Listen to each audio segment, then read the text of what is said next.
Right, time to get that thermometer out again. Now make sure that the temperature in the freezer is between -12 and -18 degrees Celsius. If the temperature is any higher, you might start to get chips clumping together. This makes them harder to cook evenly and reduces the yield you get from each bag. Apart from anything else, it doesn't look very good on a plate, like this less than perfect plateful. Stock that is well organized in the freezer can make the whole temperature issue a lot easier to manage. It's always a good idea to store the chips off the floor and away from the walls. So use good clean shelving and make sure there's good all-round ventilation. This is going to give you room for the air to circulate and keep the temperature nice and even. And of course, it makes it so much easier to move in and around the cases for easy cleaning. Never stack more than 5 cases high. It makes everything easy to handle, but more importantly, it means they won't topple over. Now, when taking stock out of the freezer, always use the FIFO rule. First in, first out. Check the date codes and always use the oldest chips first. Now they're safely tucked away, time to start thinking about your oil.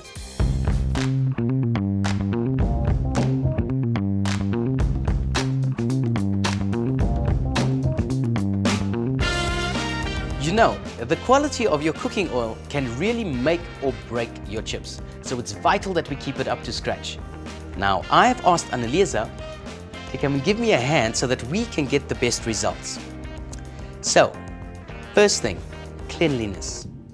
Now, there are 3 big issues with the oil: how clean your oil is, how much of it there is, and how hot it is. So make sure you check on all of these as part of your daily prep. Okay, so on to the first one, cleanliness. If your oil is old or dark like this, you're going to end up with bad chips. So change it frequently. To avoid waste, filter it regularly, following the fryer manufacturer's instructions. It's also worth checking that your oil is free of any crumbs. A good way to clean it is to use a sieve like this and drag it along the oil. If you don't do this, you'll get nasty little black specks on your chips, and that's not going to go down very well with your customers. Check your frying basket for damage. Broken wires are a food safety risk, and you'll lose chips into the oil. Apart from reduced yield, blackened and burnt chips really affect flavor and appearance. And then there's your oil level. Keep it topped up to the right levels to ensure even cooking. Too little, and your chips could be undercooked or even raw. And too much leads to splattering. But only top up when the fryer is switched off and the oil is totally cold.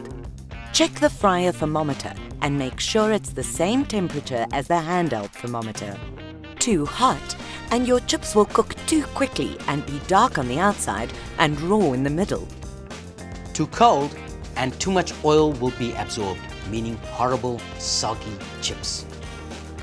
You got that? Okay, time to start cooking. Thank you.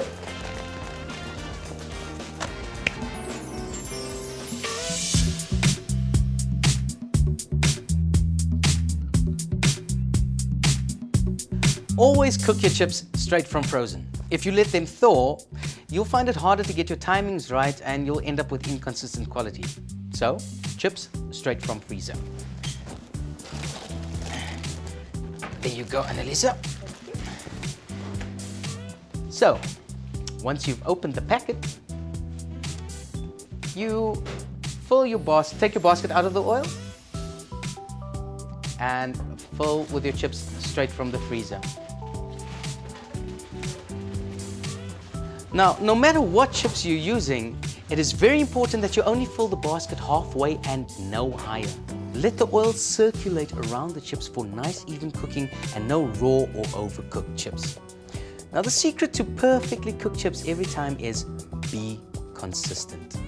If you fry the chips for longer than the recommended cooking time, you're going to find that they absorb too much oil and therefore more fat. So, give the basket a shake at regular intervals to ensure that the chips stay separate from one another. Make sure that they are nice and evenly cooked all over. So keep the basket in the oil to make sure that the chips keep on frying. It's always a good idea to turn the fryer off when you're not using it. In this way, you'll save oil. But if you do this, please ensure that you turn the fryer back up to the right temperature before you start cooking the next batch. And of course, always fry to order. This is the only way that you're going to get lovely, hot, perfectly cooked chips. If you're double frying, known as blanching, you're going to end up with burnt tasting, empty crispy chips with excessive oiliness. Apart from the look and taste, with the high price of oil, oily chips are a bad idea. Now, you may be blanching because you think it's saving you time. Well, let me tell you, that is a false economy, because by cooking small amounts regularly, you'll be making the most use of your time. Well, they're cooking away nicely, so let's use the rest of our time efficiently and prep the rest of our order.